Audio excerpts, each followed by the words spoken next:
Mesdames, Messieurs, bonjour, bienvenue dans ce journal. Tout de suite, le sommaire. La mobilisation citoyenne face à l'urgence des changements climatiques au Bénin. La thématique a réuni les conseils du CES et les scientifiques. Le compte rendu de la séance à suivre. Le port du casque, une obligation pour les motocyclistes et leurs passagers. Objectif, assurer la protection de tous les usagers de la route et limiter les accidents de la circulation.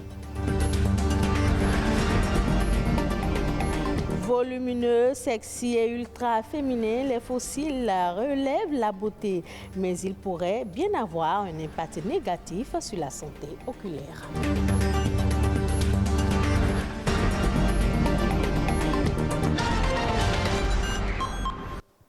Bienvenue dans ce journal. Le Conseil économique et social a organisé un café scientifique. Thème de la rencontre, la mobilisation citoyenne face à l'urgence des changements climatiques au Bénin. Pendant une journée, les conseillers du CES et des scientifiques ont discuté du dérèglement climatique et des solutions d'adaptation. Ghislain Pobret, Évariste Zomaou. Notre maison brûle et nous regardons ailleurs, dit un président français pour parler des changements climatiques que connaît la planète. Les effets de ces changements se ressentent de plus en plus durement. La planète est en danger.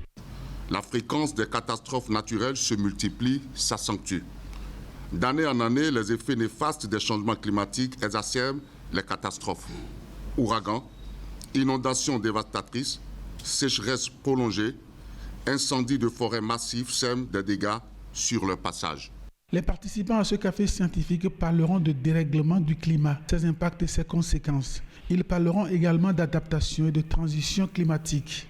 Mais comment renforcer l'appropriation sociétale de la jeunesse, de la société civile, du secteur privé et des collectivités locales pour l'autonomisation climatique et l'éco-citoyenneté? C'est la question centrale qui focalise toutes les attentions. La mobilisation citoyenne face à l'urgence des changements climatiques au Bénin.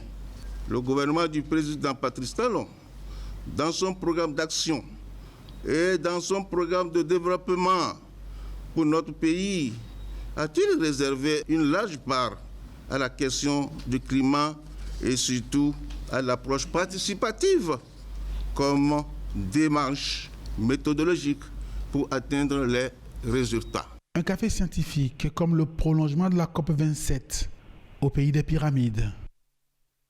Les motocyclistes et leurs passagers ont l'obligation de porter chacun un casque de protection. Avant la répression, la sensibilisation continue. L'objectif est d'assurer la protection de tous les usagers de la route et limiter les accidents de la circulation. Quelle est l'importance du casque dans la circulation? Martial Latougan est le président de Fénosaire. Il nous en parle. Une décision qu'il faut d'ailleurs applaudir parce que ça permet vraiment de protéger les usagers de deux roues, qu'ils soient conducteurs ou passagers, contre les traumatismes crâniens en cas d'accident. Selon les statistiques, c'est beaucoup plus les usagers de deux roues qui sont tués quand il y a accident à cause des traumatismes crâniens. Donc c'est le casque qui les protège en cas d'accident. Quand vous êtes en moto, c'est votre corps qui est votre carrosserie. Et la tête est la partie du corps qui est la plus fragile. À 50 km/h, quand vous faites un choc et que vous cognez la tête contre la chaussée, vous ne pouvez pas en sortir indemne. Et donc c'est important que tous ceux qui sont à moto portent le casque désormais. Pour choisir les casques, il faut choisir des casques homologués. C'est des casques qui vous protègent beaucoup plus. Il faut acheter le casque qui est à votre taille, parce que nous n'avons pas les mêmes crânes. Et quand vous voulez acheter le casque, vous mettez le casque, vous escadez, vous essayez de tourner votre tête pour voir si ça va trop tourner. Si ça tourne trop, le casque est plus grand que vous. Ou quand vous mettez le casque, vous mettez votre doigt devant pour voir si ça peut rentrer. Donc il y a des techniques pour choisir le casque. Il faut choisir le bon casque. Et le casque, normalement, c'est chacun un casque. C'est comme un chapeau. Vous ne pouvez pas, le chapeau que vous utilisez, vous ne pouvez pas passer ça à quelqu'un d'autre, il ira utiliser, vous ramener ça. Donc normalement, chacun doit avoir son casque. Le casque est personnel, c'est comme la brosse à dents. Donc si le gouvernement peut penser à subventionner le casque, ce serait une très bonne chose. La population va applaudir. Mais la population ne devrait pas attendre forcément la subvention pour commencer à acheter le casque. Il faut le casque parce que ce n'est pas pour le policier, mais c'est pour sa propre sécurité. Mais toute subvention serait la bienvenue. Ce 16 novembre est une journée dédiée à la tolérance.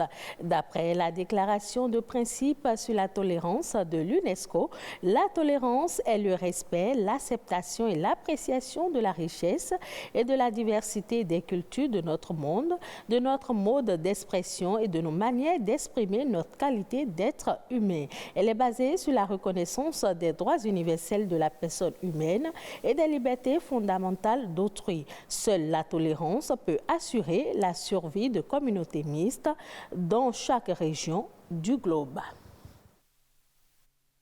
On s'intéresse à présent aux artifices qui relèvent la beauté des femmes et mettent en exergue leur féminité, les extensions de cils. Très en vogue, ces cils font aujourd'hui fureur. De nombreuses femmes l'adoptent pour sublimer le regard et embellir le visage. Bien qu'ils soient souvent esthétiquement plaisants, les faux cils peuvent constituer un danger pour les yeux. Amandine Aniambosso s'est intéressée au sujet. Voici son reportage. Ultra sexy, ultra féminin, les faux cils constituent un attrait de séduction qui fait toujours de l'effet. À la femme qui en pose, il donne un regard de braise. Je mets de faux cils juste pour le luxe, pour le charme. Histoire de m'embellir un peu, quoi. En fait, c'est juste pour changer les yeux. Ça change un peu le regard. De longueurs différentes, cet accessoire de beauté répond à certains critères pour une pose parfaite. Il y a les cils synthétiques et les cils naturels. Et il y a aussi les extensions de cils.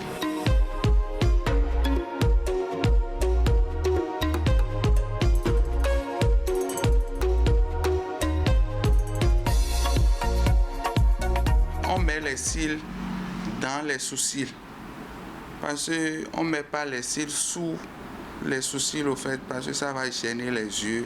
J'ai l'habitude de désinverter les matériels avec de l'alcool. Et même si le résultat est très joli, les faux cils ne font pas l'unanimité. Malheureusement, on constate que plusieurs femmes se donnent au port des faux cils juste pour plaire aux hommes.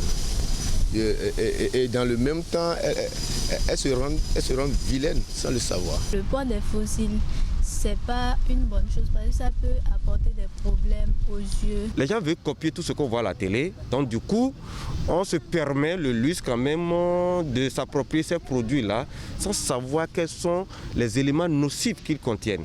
Selon des chercheurs américains, les faux cils réduiraient le flux d'air qui arrive sur la surface oculaire, ce qui n'est pas sans danger pour les yeux. À la longue, les produits de colle là peuvent altérer le bord libre de la paupière et à force de mettre ça, ces petites agressions vont entraîner soi-disant une des cicatrices rétractiles et ça va devenir opaque, d'où une baisse de la visibilité, c'est-à-dire la cornée étant opaque, elle ne servira plus à bien voir. La pose des cils artificiels est devenue aujourd'hui une tendance. Mais pour préserver leur santé oculaire, les femmes sont appelées à minimiser le rythme auquel elles fixent les faux cils. Les informations ayant marqué l'actualité au plan international, c'est dans Éco Inter.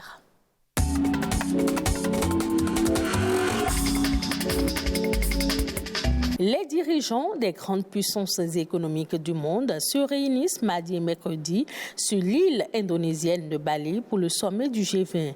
Plusieurs thématiques seront abordées au cours de ce sommet. 3 priorités sont mises en avant par la présidence indonésienne. Il s'agit de l'architecture mondiale de la santé, la transformation numérique et la transition énergétique. Le grand absent de cette rencontre sera Vladimir Poutine. Néanmoins, la Russie sera représenté par son ministre des Affaires étrangères. Le président ukrainien Volodymyr Zelensky a été invité par le pays hôte à participer à distance au sommet, bien que son pays ne soit pas membre du G20. L'Indonésie, 4e pays le plus peuplé du monde, a réuni des financements de 20 milliards de dollars auprès de pays riches et d'institutions internationales pour réduire sa dépendance au charbon et arriver 10 ans plus tôt que prévu à la neutralité carbone. Les États-Unis, la France, le Canada et le Royaume-Uni font partie du groupe de pays riches qui contribuent à ce plan d'investissement. Les échos de la COP27 qui se poursuit en Égypte pour l'Afrique et plus généralement les pays en développement les plus vulnérables au changement climatique. Le bilan de la première semaine est mitigé et beaucoup de questions restent en suspens pour cette deuxième semaine. Néanmoins, il y a eu des annonces des pays européens sur le fait que le financement des pertes et préjudices pouvait être mis sur l'agenda de la COP.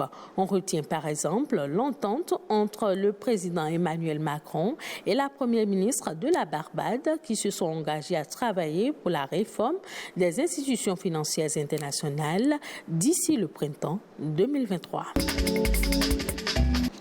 Les dépenses mondiales des importations alimentaires vont bondir de 10% en 2022. L'Organisation pour l'alimentation et l'agriculture FAO l'a mentionné dans son rapport biannuel sur les perspectives de l'alimentation. Selon la FAO, la conséquence de ces hausses sera dramatique pour les pays importateurs pauvres. Non seulement ils paieront plus cher leurs importations de denrées alimentaires, mais les volumes achetés seront inférieurs.